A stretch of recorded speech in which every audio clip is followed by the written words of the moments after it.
Welcome to Sanctuary Stories, the podcast where we explore the incredible journeys of people seeking sanctuary and the remarkable contributions they've made to the world.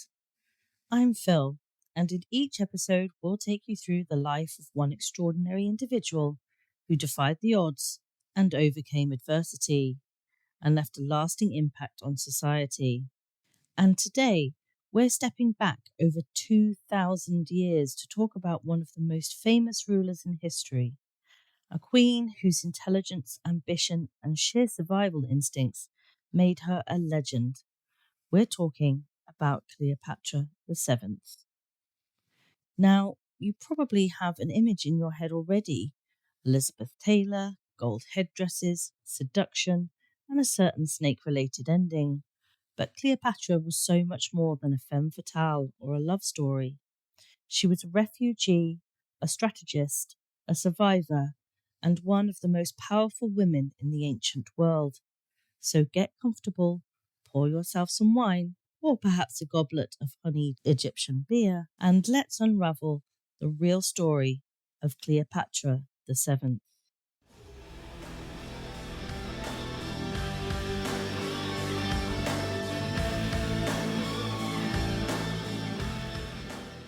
Cleopatra VII, Theophilopator, was born in 69 BC in the grand city of Alexandria, Egypt.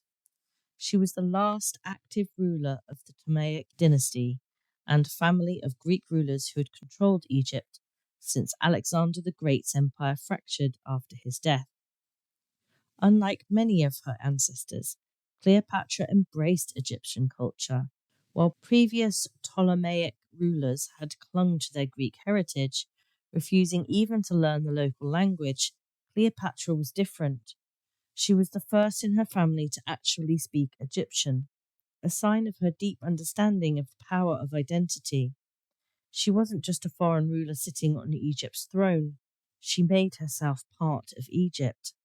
She was highly educated, studying philosophy, mathematics, astronomy, and politics at the legendary Library of Alexandria, one of the greatest centres of learning in the ancient world. Even as a child, Cleopatra was preparing for something bigger. She knew how to play the political game, something that would become vital for her survival. As the daughter of Pharaoh Ptolemy XII, Auletes, Cleopatra was born into the opulent environment of the royal palace in Alexandria. This setting likely provided her with access to various luxuries, including lush gardens and possibly even a private zoo. Cleopatra received a rigorous education befitting a future ruler. She was tutored by Philostratos, from whom she learned the Greek arts of oration and philosophy. She was able to demonstrate her linguistic prowess, as Cleopatra was known to speak multiple languages, including Egyptian, a notable departure from her predecessors who primarily spoke Greek. This ability underscored her commitment to connecting with diverse subjects. During Cleopatra's youth, her father, Ptolemy XII, faced significant political challenges. In 58 BCE, he was exiled from Egypt due to internal dissent and external pressures. Cleopatra was then about 11 years old. It is believed to have accompanied him during this period of exile, which included time spent in Rome seeking support to reclaim the throne. But the Ptolemaic dynasty was known for its ruthlessness. Family loyalty meant nothing when power was at stake.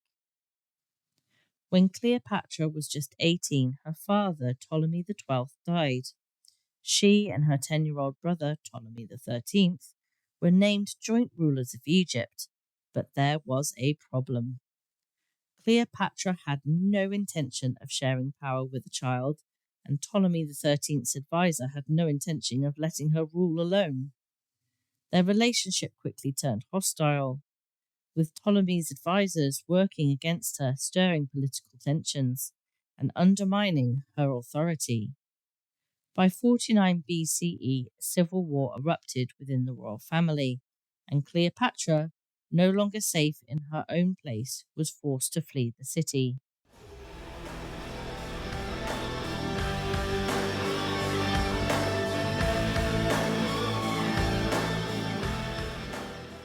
Cleopatra took refuge in the eastern desert and later sought support in Syria, determined to reclaim her throne. Far from defeated, she began gathering an army, waiting for the right moment to return to power. Cleopatra had been forced out of Alexandria at 21 years old.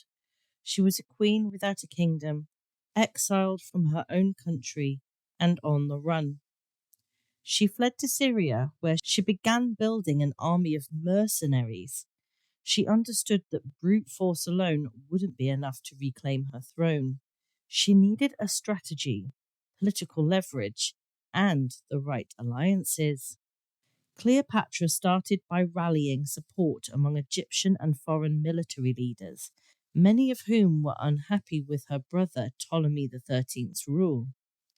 She carefully positioned herself as the rightful queen, using her intelligence, charisma, and deep understanding of politics to win over key figures.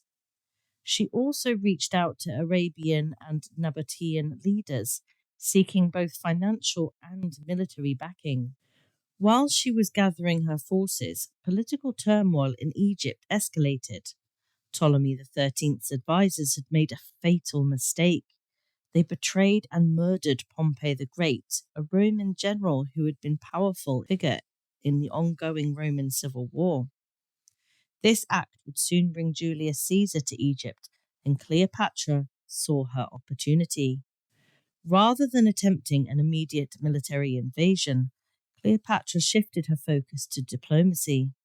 She needed a powerful Roman ally, someone who could not only help her regain the throne, but also solidify her position in the long run. That's when she set her sights on Caesar, an alliance that would change her fate and reshape history.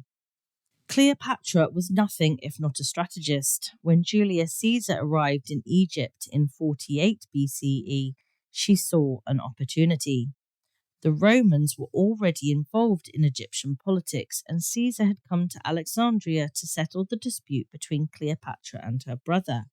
But she knew that simply requesting a meeting wouldn't work. Her enemies would stop her before she even got close to him. So she got creative.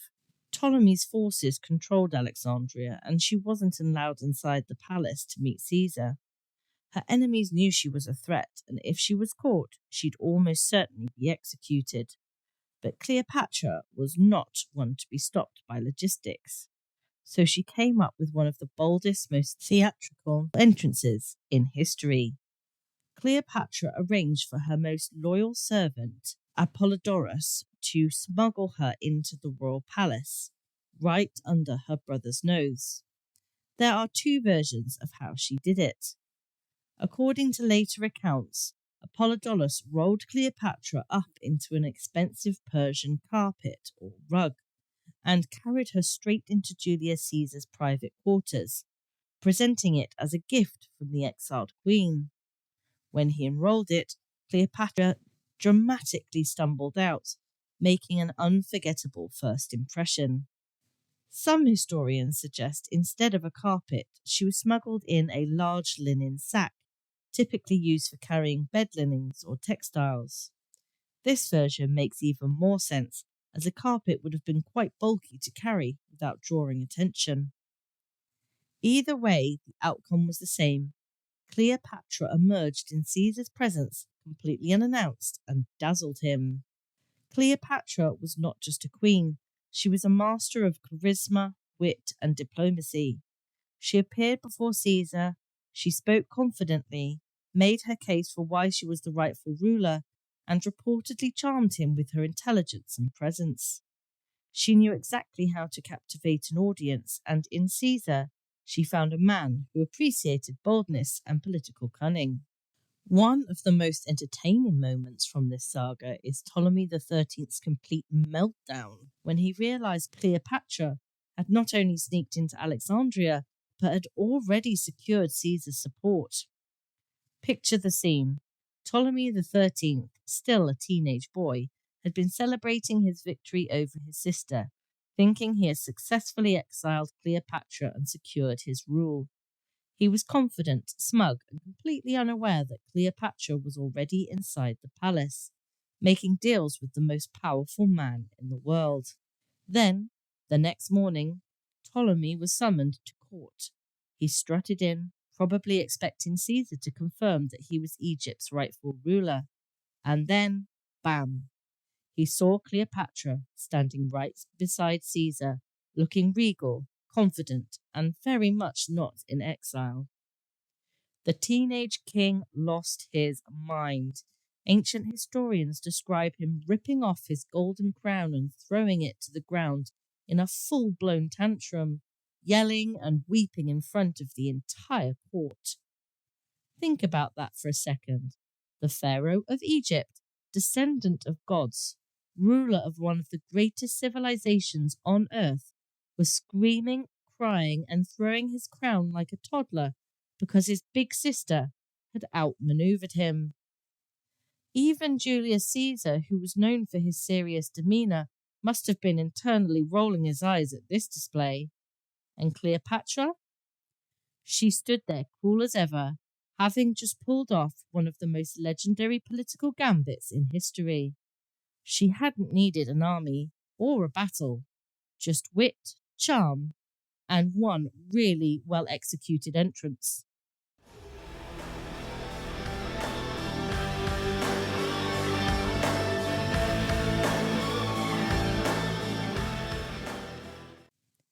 Caesar, fascinated by her confidence and brilliance, became her ally almost instantly.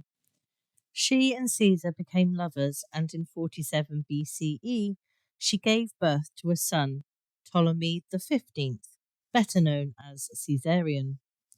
With a Roman leader as the father of her child, and the Egyptian throne secured, Cleopatra's power was stronger than ever. She travelled to Rome, where she was received as an honoured guest, staying in a villa across from the Temple of Venus. But her presence made the Roman elite uneasy. They whispered about her influence over Caesar, about her foreignness, about what it might mean if he made her his queen. Then, in 44 BC, everything changed. Julius Caesar was assassinated. Without her most powerful ally, Cleopatra was once again vulnerable. After Caesar's death, Rome descended into chaos. His adopted son Octavian and his loyal general Mark Antony were battling for control. Cleopatra, always thinking ahead, aligned herself with Mark Antony. Their alliance was more than just political, it was passionate. Cleopatra and Antony became lovers, and together they ruled Egypt as co-rulers. They had 3 children and presented themselves as divine rulers, the embodiment of Isis and Dionysus, presenting themselves as gods on earth. Cleopatra and Mark Antony were notorious for their extravagant feasts. They often challenged each other to over-the-top drinking contests, seeing who could outspend the other in the most ridiculous ways. One famous story tells of one of the banquets Cleopatra bet Antony that she could throw the most expensive dinner in history. To prove her point, she took a priceless pearl earring, dissolved it in vinegar, and drank it just to win the bet. Even Antony had to admit she had won the challenge. This wasn't just a wasteful luxury, it was a power move. Cleopatra used her wealth and extravagance to show that Egypt was still richer than Rome, keeping Antony impressed and ensuring his continued loyalty. At one point, Mark Antony challenged Cleopatra on her ability to control a ship in a naval battle. Instead of arguing, Cleopatra climbed into one of her royal warships, personally took the oars, and rowed it herself. She commanded the ship so skillfully that even Roman officers were in awe. This was a serious power flex. It showed that Cleopatra wasn't just a queen who gave orders, she could actually lead in battle herself. She was an intelligent and strategic ruler, fighting to keep her country independent. She was charismatic, multilingual, and a master negotiator, ensuring Egypt remained economically and politically strong for as long as possible. She wasn't perfect. She was ruthless when necessary, executed enemies, including her siblings, and manipulated powerful men to secure Egypt's future. But was she cruel or power hungry? Not really. Cleopatra didn't fight for personal power alone. She fought to protect Egypt from Rome, and she almost succeeded.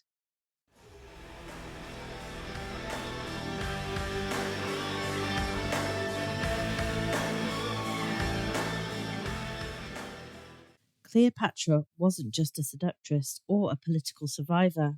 She was an extraordinary ruler who fought to keep Egypt independent, wealthy, and stable at a time when Rome was swallowing nations whole.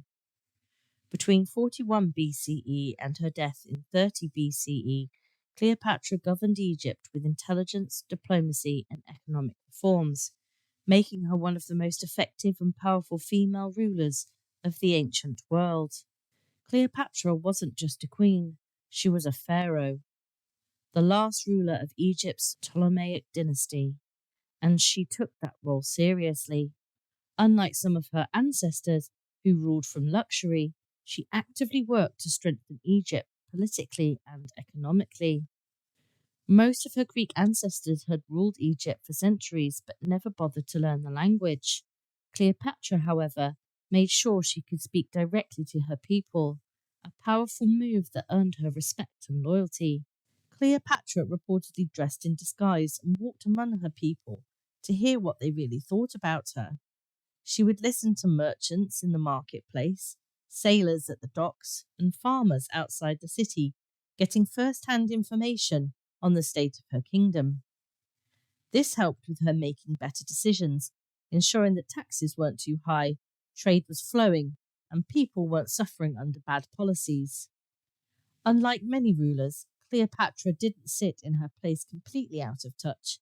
She actively worked to understand and govern her people effectively. She implemented tax reforms, worked to restore Egypt's wealth, and invested in trade and infrastructure, ensuring the country could hold its own against Rome's growing influence. While Rome was expanding across the Mediterranean, Cleopatra refused to let Egypt be reduced to a puppet state. Through alliances, economic reforms, and strategic diplomacy, she kept Egypt strong. Before Cleopatra took power, Egypt's economy was in decline due to mismanagement by her predecessors. She cut unnecessary spending, introduced fairer taxation, and made sure money was flowing back into the kingdom. She opened grain stores to prevent famine. She regulated tax collection, ensuring it was less exploitative. And she promoted trade with India, Arabia, and other Mediterranean powers, bringing in wealth. She personally commanded naval fleets, showing she wasn't just a symbolic figurehead, she was a hands-on ruler. Even Octavian, her ultimate enemy, admitted that she was a brilliant and formidable leader. While Cleopatra didn't advocate for women's rights in the modern sense, she was one of the most powerful female leaders in history at a time when women rarely held political power. She ruled alone without needing a male co-ruler, even though the law technically required one.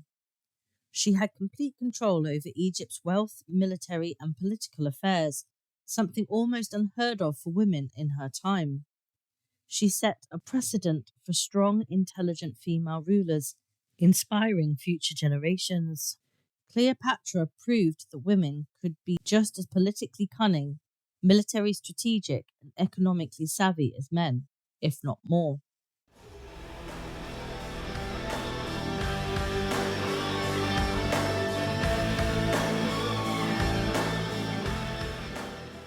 In 31 BCE, Octavian's fleet met Cleopatra and Antony's forces at the Battle of Actium, one of the most decisive naval battles in ancient history.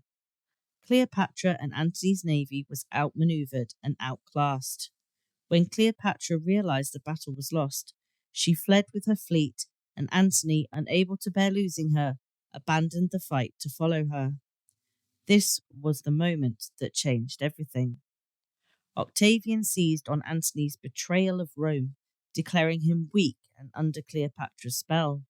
In reality, Cleopatra was making a calculated retreat, but it didn't matter. Public perception was now completely against him. And with their army shattered and their power slipping away, Cleopatra and Antony fled to Egypt. They retreated to Alexandria, desperately trying to regroup. Cleopatra attempted to negotiate peace with Octavian, but he refused. He wanted her captured or dead. Antony, believing Cleopatra had already been killed, fell on his own sword. When he discovered she was still alive, he was carried to her chambers where he died in her arms. Now Cleopatra was alone, the last true pharaoh of Egypt, with Octavian's forces closing in. With Mark Antony dead and Octavian's forces marching into Alexandria, Cleopatra knew that the game was over. Egypt had fallen. Her power was gone. She was now a prisoner in her home palace. But Cleopatra had no intention of being paraded through Rome as a war trophy. She had witnessed what happened to conquered rulers. They were humiliated, chained, and marched through the streets as part of a Roman triumph. She refused to let that be her fate. Her final act would be one of legend, but it is also an end of an era. So she devised one last defiant act. On the 12th of August, 30 BCE, Cleopatra locked herself in her mausoleum, a grand tomb she had built for herself years earlier, as if she had always known she would need it. She dressed in her most regal attire, draped in gold and royal robes, and prepared for her final moments. Now, here's where history gets a little murky. Ancient sources disagree on exactly how she died, but the most famous account, and the one that has become legendary, is this. Cleopatra arranged for a basket of figs to be delivered to her, concealing a deadly Egyptian asp, a venomous snake. She placed the snake against her skin, allowing it to bite her, choosing death by poison rather than capture. When Octavian's soldiers broke into her chamber, they found her lifeless body lying on a golden couch, with her two most loyal servants dead beside her. Other theories suggest she may have taken a lethal mix of poison, as snake bites were not always quick or guaranteed to be fatal. But regardless of the exact method, one thing is certain. Cleopatra chose her own fate. She denied Octavian the chance to parade her through Rome, making sure that her final act was one of power and not submission.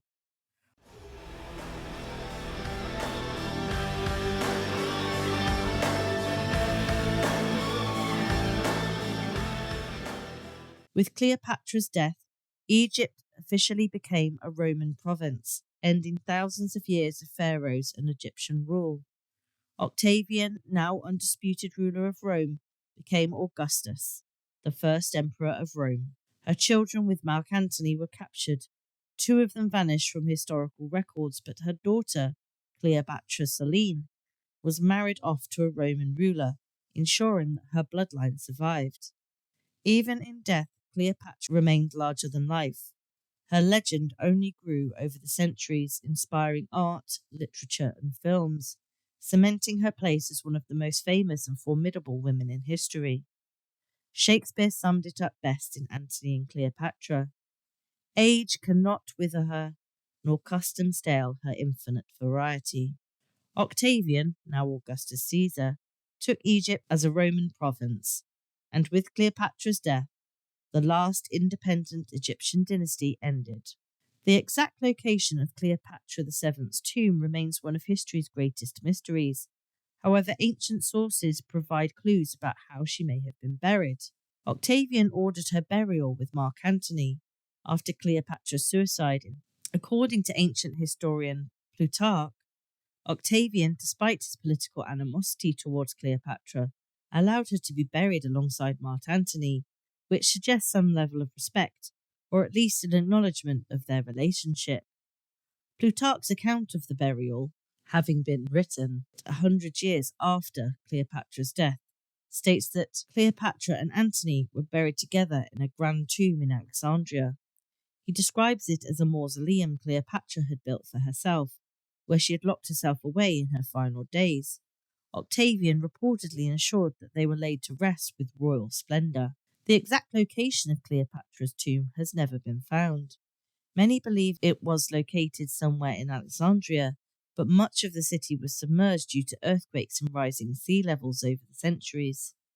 Some theories suggest Cleopatra may have been buried Taposiris Magna, a temple complex about 30 miles west of Alexandria. Archaeologist Dr. Kathleen Martinez has spent over a decade searching at this site, believing it fits the description of her final resting place. As a Ptolemaic ruler, Cleopatra likely received a burial, blending Egyptian and Greek traditions. Some scholars believe she may have been mummified, as was common for Egyptian royalty. Others argue that because Rome had taken over Egypt by this time, her burial may have followed Roman customs, possibly a stone sarcophagus rather than a traditional Egyptian tomb. Why hasn't Cleopatra's tomb been found? Despite the aforementioned arguments about the location of Cleopatra's tomb, there are some other reasons why Cleopatra's tomb has not been found. Over the centuries, many ancient tombs were also robbed, and Cleopatra's may have been no exception.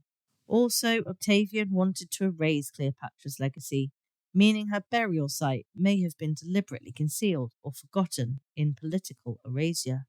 Despite centuries of searching, Cleopatra's tomb remains undiscovered, adding to her enduring legend.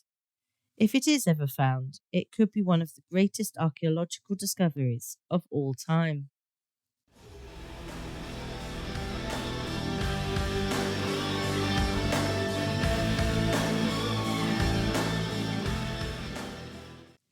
For centuries, Cleopatra's story has been retold by her enemies. The Romans painted her as a manipulative seductress, a queen who used men to hold on to power, but the real Cleopatra was so much more. She was a ruler who defied the odds, taking back her throne not once, but twice. She was a survivor navigating exile, war, and betrayal. She was a refugee forced to flee her own country before reclaiming it. She was a legend whose name still echoes across history.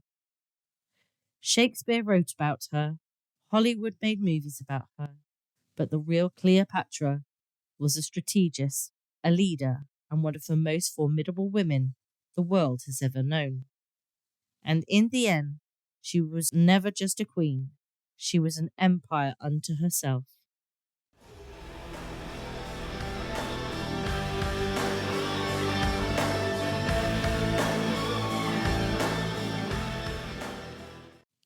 That's it for this episode of Sanctuary Stories. Next week, we'll be diving into another incredible journey, so make sure to subscribe and join me then. Huge thank you to Soulful Dram Jacks for the music. You can find all artists' credits, references, and resources in the episode description. If you enjoyed this episode, please like, subscribe, and share. It really helps.